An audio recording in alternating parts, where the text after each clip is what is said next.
Good to see you, Mohib Saib. A few short Identify yourself quickly. Jalil Afridi from the Frontier Post in Peshawar. So first of all, it's good to see you, Ambassador.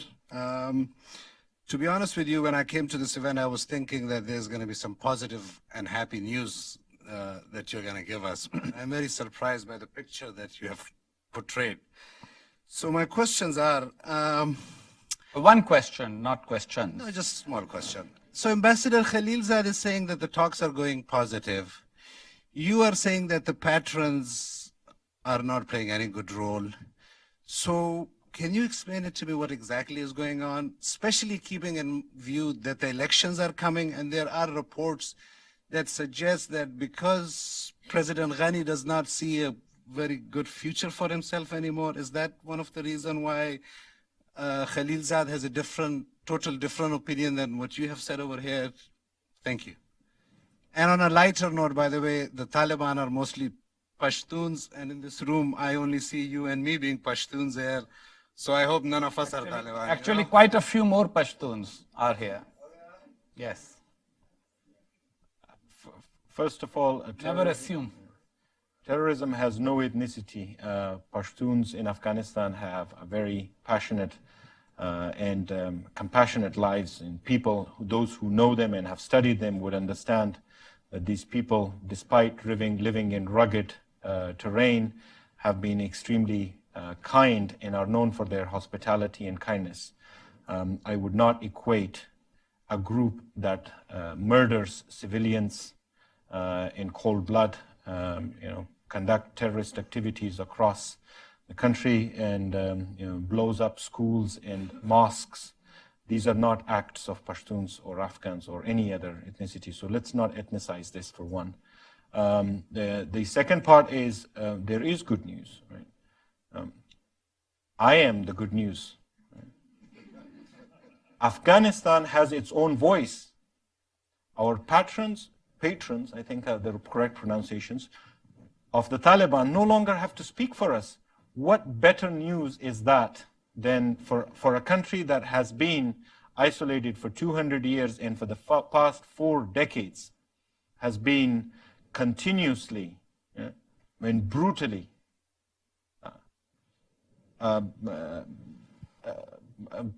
pushed down by this very same neighbor who in our discussions always calls the Afghan people as brothers and culturally connected in cultural and historical connections to it. So I think maybe our discussions are tough, these are hard, but it's the collective achievement of both the Afghan people and our resilience plus our partners that Afghanistan today has its own voice.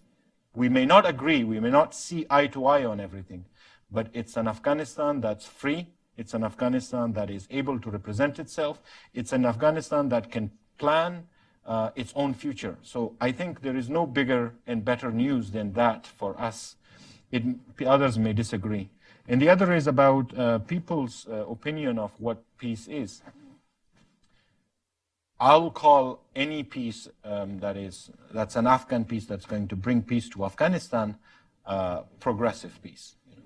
I haven't seen that yet. So I think while there are maybe elements that are, discussions may be important to some, it doesn't mean they're progress for us in this regard. So, and as I understand you're just expressing a policy difference with Pakistan, not necessarily saying that Afghanistan and Pakistan have to be adversarial forever. Absolutely not. You have the kind of peace between Pakistan and Afghanistan, that the kind of friendship that you and I have.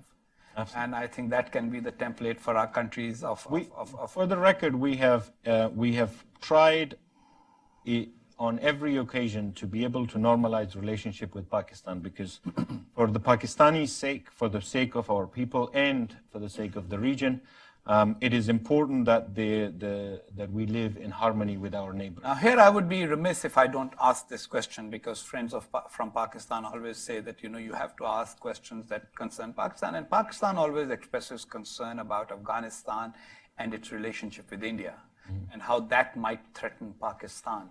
So what is your response to that? That maybe Pakistan's interest in Afghanistan is not because Pakistan has an adversarial or antagonistic attitude towards Afghanistan and its leaders, but that it's actually genuinely concerned about its security and is worried about the Afghan leaders' closeness to India. What would you answer? How would you answer that question? So the 6 or 7 people in the audience who wanted to ask that question, you can put your hands down. I've asked the question on your behalf. Please go ahead. You know, we spent a lot of time with Pakistan coming out with solutions to these issues that we may have, not just this, but other concerns that Pakistan have and Afghanistan. And we worked on a comprehensive action plan with Pakistan. And I think it was a diplomatic achievement because we were able to put all of our grievances on paper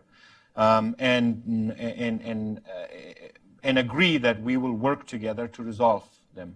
Unfortunately, we are not seeing the commitment from Pakistan to seek a resolve in that. There is never any action taken.